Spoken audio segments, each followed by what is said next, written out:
Bonjour à toutes et à tous et bienvenue dans votre édition de 15 heures au sommaire de ce journal. Le chef de l'État a présidé ce mardi les travaux de la 16e séance du Conseil des ministres. Et nous reviendrons également sur le lancement de la 5e édition du Forum panafricain de la jeunesse placé sous l'égide de l'Union africaine. Et à l'international, cap sur l'Afghanistan où les organisations humanitaires lancent un appel urgent à l'aide internationale après le récent séisme. Et nous entamons donc cette édition par ce Conseil des ministres sous la présidence du président de la République, Ismaël Omar Guelleh. Président de la République et chef du gouvernement a eu lieu ce mardi 4 octobre 2025, la 16e séance du Conseil des ministres. La première question a porté sur un projet de loi portant création de l'autorité nationale de cybersécurité. L'ANC sera chargée de mettre en œuvre la stratégie nationale de cybersécurité, assurer la protection des infrastructures critiques et des systèmes d'information de l'État, veiller à la sécurité des réseaux et des communications, lutter contre les ingérences numériques et les campagnes de désinformation et promouvoir le développement des compétences de la recherche et de l'innovation dans le domaine de la cybersécurité. La deuxième question, projet de loi portant approbation des comptes financiers de l'Office djiboutien de développement de l'énergie géothermique, l'ODEC, pour l'exercice 2024. La troisième question, projet de loi portant approbation des comptes financiers de l'autorité de régulation multisectorielle de Djibouti pour l'exercice 2024. La quatrième question, projet de loi portant approbation des comptes financiers de l'Institut supérieur des sciences de la santé pour l'exercice 2024. Et la cinquième question a porté sur un projet de loi portant adoption des comptes financiers de l'aéroport international de Djibouti pour l'exercice 2024. Quant à la sixième question, projet de loi portant approbation des comptes financiers de l'Agence djiboutienne de développement social ADDS pour l'exercice 2024. La septième question a porté sur un projet de loi approbation des comptes financiers de la Société internationale des hydrocarbures de Djibouti pour l'exercice 2024 également. Huitième question, projet de loi portant adoption des comptes financiers 2024 de l'imprimerie nationale de Djibouti. La neuvième question, projet de loi portant approbation des comptes financiers de l'Institut de l'administration publique, l'INA, pour l'exercice 2024. La dixième question, projet de décret portant nomination au ministère de l'Agriculture, de l'eau, de la pêche, de l'élevage et des ressources halieutiques. M. Saïd Khairi Youssouf est nommé conseiller technique du ministre de l'Agriculture. M. Hassan Mohamed Hassan est nommé directeur de l'hydraulique rurale.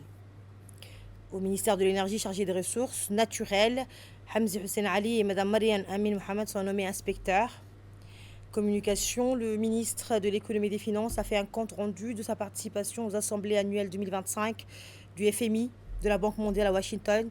Le ministre du Travail chargé de la formalisation et de la protection sociale a fait un compte rendu sur sa participation aux travaux de la 6e conférence des ministres du Travail des États membres de l'Organisation de la coopération islamique qui s'est tenue du 15 au 16 octobre à Doha, placé donc à Doha, expérience aux travaux de la 6e conférence des ministres du Travail et des États membres de l'Organisation de la coopération islamique qui s'est tenue du 15 au 16 octobre dernier, placé sous le thème expérience locale, réalisation mondiale, histoire de réussite dans le monde islamique. Il a également fait un rapport de la 3e conférence ministérielle de l'autorité intergouvernementale pour le développement IGAD sur le travail, l'emploi et la migration de main-d'œuvre qui s'est tenue du 20 au 22 octobre 2025 à Nairobi, au Kenya, sous le thème améliorer la gouvernance des migrations et de la mobilité de main-d'œuvre pour la prospérité.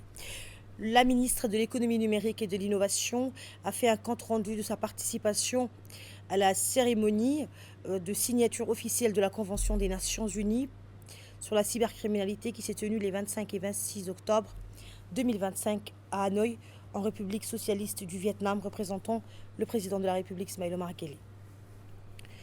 Le ministre du Commerce et du Tourisme a fait un rapport de mission sur sa participation au 5e Forum d'économie et d'affaires Turquie-Afrique qui s'est tenu du 16 au 17 octobre 2025 en Turquie. Et nous poursuivons donc ce journal par cette information. Le ministre des Affaires étrangères et de la coopération internationale, Abdelkader Hussein Omar, a représenté le chef de l'État, Ismaël Omar Guelleh, lors de la cérémonie d'investiture de la présidente de la République unie de Tanzanie.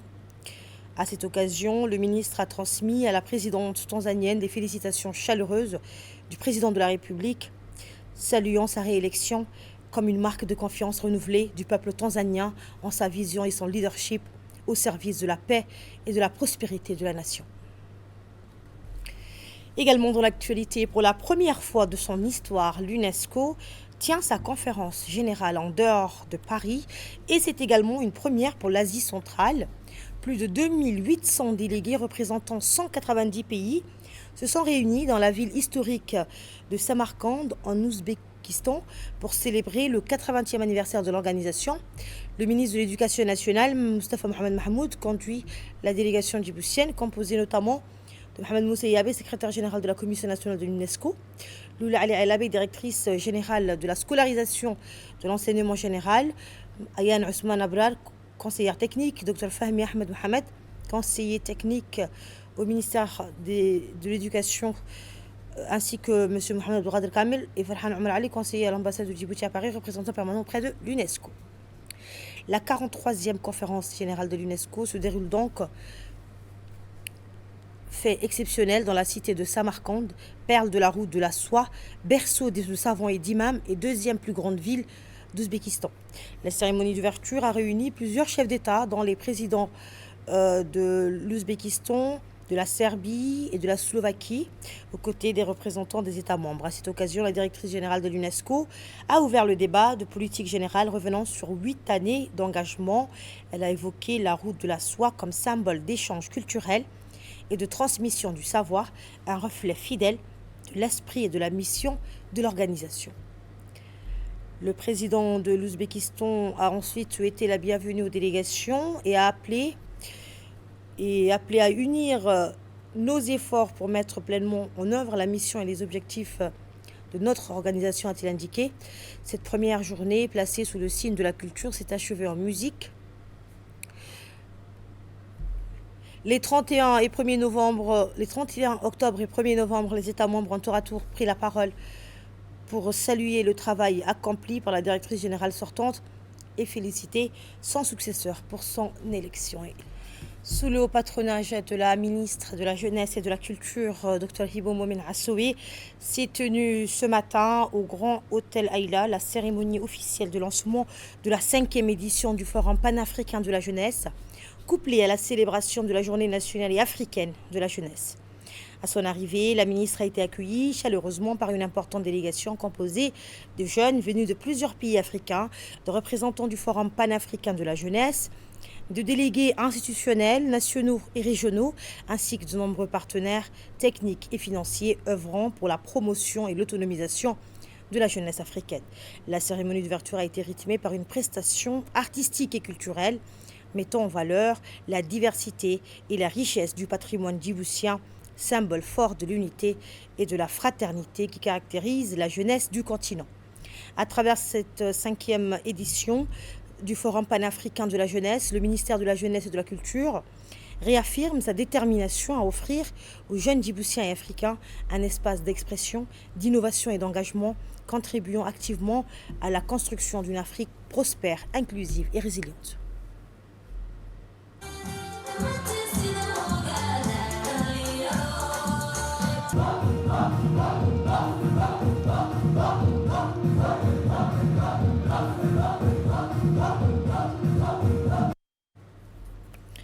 Une célébration unie de la journée africaine nationale et africaine de la jeunesse sous le patronage de la ministre Hibo Momin Assoé s'est tenue donc jeudi au Grand Hôtel Aïla, le lancement officiel de la 5e édition du Forum panafricain de la jeunesse. L'événement coïncide avec la célébration, vous l'aurez compris, de la Journée nationale africaine de la jeunesse, marquant ainsi un moment fort de reconnaissance et d'unité pour la jeunesse du continent. Ce grand rendez-vous continental majeur rassemble à Djibouti plus de 500 jeunes leaders, entrepreneurs, innovateurs et acteurs du changement issus de 55 pays africains aux côtés de délégations officielles, de membres du gouvernement et de responsables de la Commission de l'Union africaine. Véritable plateforme d'expression, de dialogue et de co-construction, le forum vise à stimuler l'engagement citoyen, à renforcer l'entrepreneuriat et le leadership des jeunes, tout en consolidant leur rôle dans la transformation économique, sociale et environnementale de l'Afrique. Placée sous le thème de l'aspiration à l'action, la jeunesse catalyseur du développement durable, cette édition met l'accent sur l'innovation, l'inclusion et la coopération intergénérationnelle, trois leviers essentiels pour un développement durable et partagé. Sous l'impulsion du chef de l'État, cette 5e édition se veut à la fois un hommage et un appel à l'action incarnant la vision d'une jeunesse africaine unie, audacieuse et déterminée à bâtir l'Afrique de demain avec Djibouti comme terre d'inspiration et de convergence. À la une également, l'Académie de police Idriss Farah a abrité ce matin une cérémonie de remise de grade supérieur au profit de 12 membres des forces de défense et de sécurité, dont 11 policiers et un militaire. À son arrivée à l'Académie, le chef d'état-major général des armées, le général de corps d'armée Zakari Cheikh Ibrahim, a été accueilli par le directeur général de la police nationale, le colonel Abdurrahman Ali Kahin. Par la suite, le CEMGA a passé en revue les troupes composées des forces des hommes du RAID. Présidée par le chef d'état-major général des armées, cette cérémonie visait à récompenser des officiers s'étant distingués par leurs compétences et leur efficacité lors de l'arrestation des 2 braqueurs impliqués dans le vol d'une banque de la place le 21 septembre dernier. Placée sous le signe de la reconnaissance, cette journée avait pour objectif de saluer publiquement les efforts, les sacrifices et la détermination de ces personnels qui ont fait preuve d'un engagement exemplaire dans cette affaire. En témoignage de cette reconnaissance, plusieurs promotions ont été décernées. Le capitaine Mohamed Dahir Ege a été promu au grade de commandant. L'adjudant-chef des forces armées djiboutiennes, Mohamed Omar Ali, a accédé au grade de sous-lieutenant. Les adjudants Gouled Abdelrazak Mohamed, Abdurrahman Ahmed Ille, Farhan Mohamed Koumane et Abdurrahman Kosar Omar ont été promus au grade d'adjudant-chef. Les sergents-chefs Abou Bakr Abdi Okiye, Mohamed Ali Ahmed et Hamza Abdurrahman Abdillahi ont eux été promus au grade d'adjudant. Les sergents Barkhad Mousse Guélé et Liban Idriss Hassan ont accédé au grade de sergent-chef. Et enfin, le caporal-chef Abdelwahab Mahmoud Ahmed a été promu au grade de sergent. La cérémonie s'est déroulée en présence du directeur général de la police nationale, du commandant de la marine nationale, le colonel Ahmed Dahir Jama, ainsi que de plusieurs hauts gradés de la police nationale. La journée s'est clôturée par une prestation musicale de la troupe Gourmet de la police nationale qui a interprété plusieurs chansons en hommage aux promus et à leurs valeurs de service et de dévouement.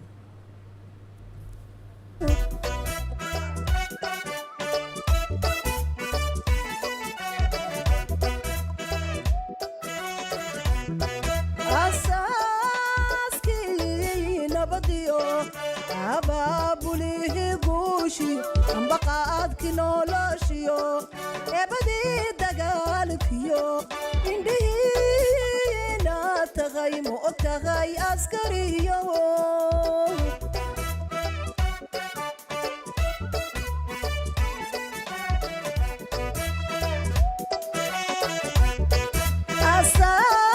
asaaskii nabadiyo abaabulihi guushi ambaqaadki noloshiyo ebadii dagaalkiyo indhihiina tagay ma og tahay askariyo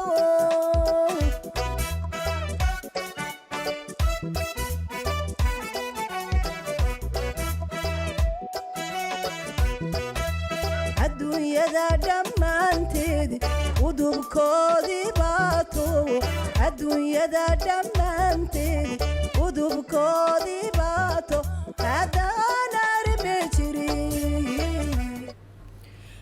Et dans le cadre du renforcement des relations culturelles entre Djibouti et la Somalie, l'Agence nationale pour la promotion de la culture a organisé hier soir à la Bibliothèque nationale une grande soirée musicale et festive. L'événement a été marqué par la prestation du groupe somalien Wabri et Hido, qui a interprété des chants patriotiques célébrant l'amitié et les liens historiques profonds entre les deux nations.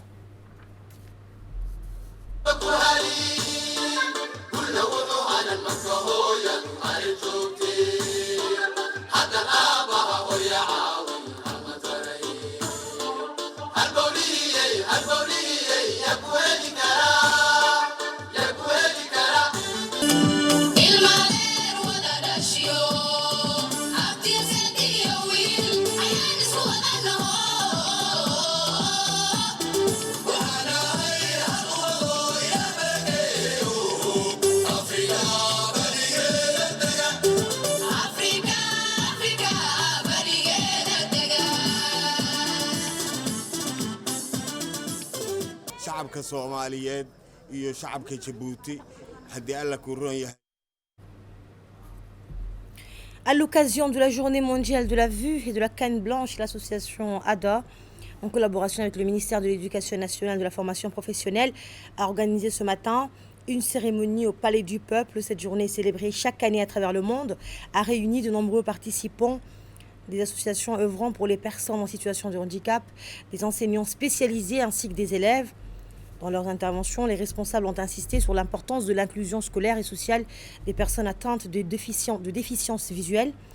Des témoignages émouvants et des présentations pédagogiques ont ponctué la cérémonie, illustrant à la fois les défis quotidiens des personnes malvoyantes et leurs réussites remarquables dans les domaines de l'éducation et de l'emploi. À travers cette initiative, l'association ADA et le MENFOP réaffirment leur engagement commun en faveur d'une société plus inclusive, équitable et solidaire, où chacun, quelle que soit sa condition visuelle, peut participer pleinement à la vie sociale et professionnelle.